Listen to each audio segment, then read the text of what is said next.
ಡಾಕ್ಟ್ರೆ, ನಾವು ಇದೇ HIV ಬಗ್ಗೆ ಇತ್ತೀಚೆಗೆ ಒಂದು 20 ದಿನದ ಹಿಂದೆ ಅದರಲ್ಲೂ ಹುಡುಗ ಮತ್ತು ಹುಡುಗನಲ್ಲಿ ಸಂಭೋಗ ನಡೆದಾಗ ಹೆಚ್ಚಾಗ್ತಾ ಇದೆಯಂತೆ ಅಂತ ಮಾತಾಡಿದ್ವಿ. ಈಗ ಓವರಾಲ್ ಯುವಕರಲ್ಲಿ ಅಂತ ಬರ್ತಾ ಇದೆ. ಬಹಳ ಆತಂಕಕಾರಿ ರಿಪೋರ್ಟ್ ಇದು HIV ಕೇಸ್ನಲ್ಲಿ ಅಂತ ಅನ್ನಿಸ್ತಾ ಇಲ್ವಾ? 100% ಅಮ್ಮ. ಅದರಲ್ಲಿ ಯುವಕರಲ್ಲಿ unfortunately it is A sexually transmitted disease. ನೀವು ಅವೆಲ್ಲ ಹೇಳಿದ್ರಿ. ಅದರೊಳಗೆ ಯುವಕರಲ್ಲಿ ಅಂದರೆ ಮೇಲ್ ಟು ಮೇಲ್ ಹೋಮೋಸೆಕ್ಷುಯಲ್ಸ್ ಅಂತಾರಲ್ಲ ನೋಡಿಮ್ಮ, ಸೆಕ್ಷುಯಲ್ಲಿ ಮೋಸ್ಟ್ ಇಂಪಾರ್ಟೆಂಟ್ ಪ್ರೊಟೆಕ್ಷನ್ ಅಂದರೆ ನಿರೋಧ ಯೂಸ್ ಮಾಡೋದು. ಅನ್ಫಾರ್ಚುನೇಟ್ಲಿ ಮೇಲ್ ಟು ಮೇಲ್ ಸೆಕ್ಸಲ್ಲಿ ಅಥವಾ ಮೇಲ್ ಟು ಫೀಮೇಲ್ನಲ್ಲೇ ಏನಲ್ ಸೆಕ್ಸಲ್ಲಿ they don't use condom. Condom ಯಾವಾಗ ಯೂಸ್ ಮಾಡ್ತಾರೆ ಅಂದರೆ ಭಯ, ಅವರಿಗೆ ಪ್ರೆಗ್ನೆಂಟ್ ಆಗ್ಬೋದು ಅಂತ. ಅದೊಂದೇ ಅವ್ರ ತಲೆಯಲ್ಲಿರೋ ಐಡಿಯಾ.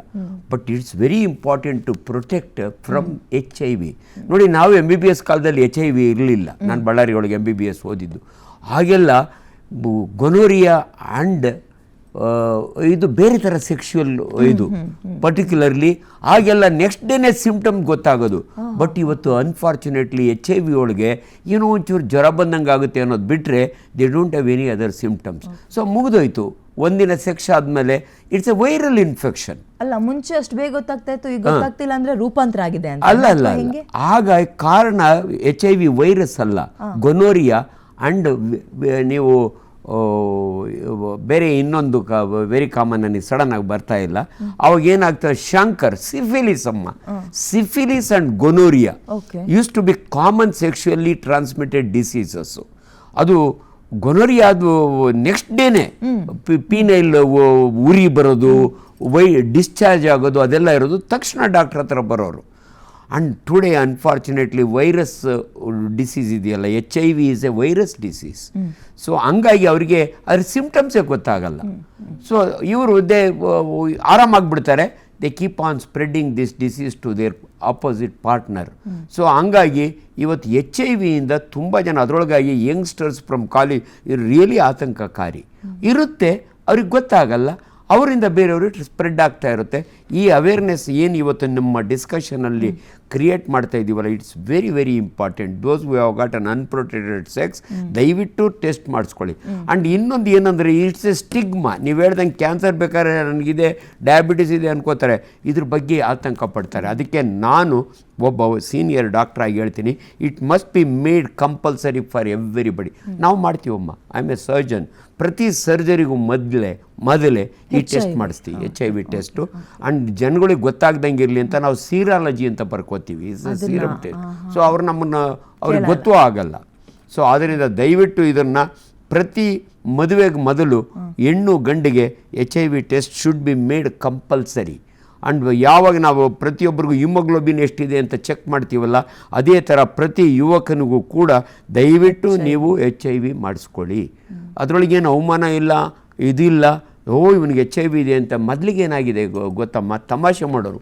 ನೀವು ಜಗ್ಗೇಶ್ ಪಿಕ್ಚರ್ನ ನೋಡಿದಿರಿ, ಅವ್ನು ನಿಮ್ಮ 4 ಸಾರಿ ಬೇದಿ ಆಯಿತು ಅಂದರೆ HIV ಇರಬೇಕು ನೋಡು ಅನ್ನೋರು. ದಯವಿಟ್ಟು ಇವತ್ತು ಇಟ್ಸ್ ಎ ಕಂಪಲ್ಸರಿ ಟೆಸ್ಟ್ ಮಾಡಬೇಕು. ಎಲ್ಲೂ ಸೀಕ್ರೆಟ್ ಏನಿಲ್ಲ. HIV ಟೆಸ್ಟ್ ಮಾಡೋದ್ರಿಂದ ಅವಮಾನವೂ ಇಲ್ಲ, ಏನೂ ಇಲ್ಲ. ಅವ್ರಿಗೆ ಮಾಡೋದು ಗೊತ್ತಾದರೆ. ಆ್ಯಂಡ್ ಇವತ್ತು ಏನಾಗಿದೆ ಅಮ್ಮ, treatment is very very easy and treatment is free. ಎಲ್ಲ ಸರ್ಕಾರಿ ಆಸ್ಪತ್ರೆಗಳಿಗೂ ART ಸೆಂಟ್ರ್. ಇವತ್ತು ನಾನು ಕಿಮ್ಸ್ ಆಸ್ಪತ್ರೆ ಒಳಗೆ I am the chairman of that hospital. ART centre is free. So ಬಂದರೆ ART ಕ್ಲಿನಿಕ್ ಹೋದ್ರೇ ಜನ ಇವನು ಇಲ್ಲಿ ಯಾಕೆ ಹೋಗ್ತಾ ಇದ್ದಾನೆ, ಇವಳು ಯಾಕೆ ಇಲ್ಲಿ ಹೋಗ್ತಾ ಇದ್ದಾಳೆ ಅನ್ನೋದನ್ನು ಬಿಡಬೇಕು ನೀವು. ಇದನ್ನು ಭಾಳ ಇಂಪಾರ್ಟೆಂಟ್. ನೀವು ಹೋಗಿ ಟೆಸ್ಟ್ ಮಾಡಿಸ್ಕೊಳ್ಳಿ. ಟುಡೇ ಅನ್ಫಾರ್ಚುನೇಟ್ಲಿ ಮೊದಲಂಗೆ ಮುಜುಗರ ಇದು ಏನೂ ಇಲ್ಲ. ಜನ they will have free sex. And ನೀವು ಹೇಳ್ದಂಗೆ ಆ್ಯಪ್ಸ್ ಬಂದ್ಬಿಟ್ಟು they will have free contacts. But ಆಗಲಿ, ಏನು ಮಾಡೋಕ್ಕಾಗಲ್ಲ. ಬಟ್ ಅದರಿಂದ ಪ್ರೊಟೆಕ್ಟ್ ಆಗಬೇಕಲ್ಲ.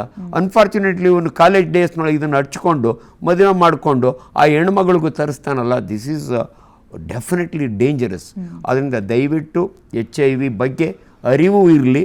ಟೆಸ್ಟ್ಗಳು ಮಾಡಿಸ್ಕೊಳ್ಳೋದ್ರ ಬಗ್ಗೆ ಹಿಂದೆ ಮುಂದೆ ನೋಡಬೇಡಿ. ಅದು ಇವತ್ತು ಹೋಮ್ ಟೆಸ್ಟ್ಗಳಿದ್ದಾವೆ, ಕಿಟ್ ಸಿಗುತ್ತೆ, ಮಾಡಿಸ್ಕೊಳ್ಳಿ. ಸೊ ಅದರಿಂದ ಪ್ರೊಟೆಕ್ಟ್ ಮಾಡ್ಕೊಳ್ಳಿ. ಆ್ಯಂಡ್ ಯಾರು ಇವತ್ತು ಏಡ್ಸಿಂದ ಸಾಯಲ್ಲ. ಮೊದಲೆಲ್ಲ ಏಡ್ಸ್ ಬಂದರೆ ಸತ್ತೋಗ್ತಾರೆ ಅಂತಲ್ಲ. ಇವಾಗ HIV ವೈರಸ್ ಬಗ್ಗೆ ಇನ್ನೊಂದು ನಿಮ್ಗೆ ಹೇಳ್ತೀನಿ.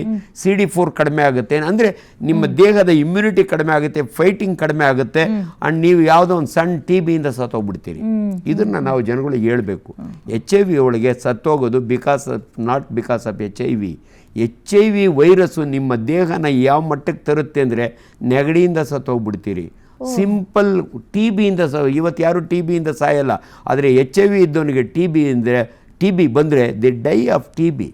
ಇದು ಭಾಳ ಜನಕ್ಕೆ ಗೊತ್ತಿಲ್ಲ. HIV ಬಂದರೆ ಏಡ್ಸ್ ಬಂದರೆ ಸತ್ತೋಗ್ಬಿಡ್ತಾರೆ ಅಂದರೆ ಇದನ್ನ ನಾನು ಕೇಳಬೇಕು ಡೆಫಿನೆಟ್.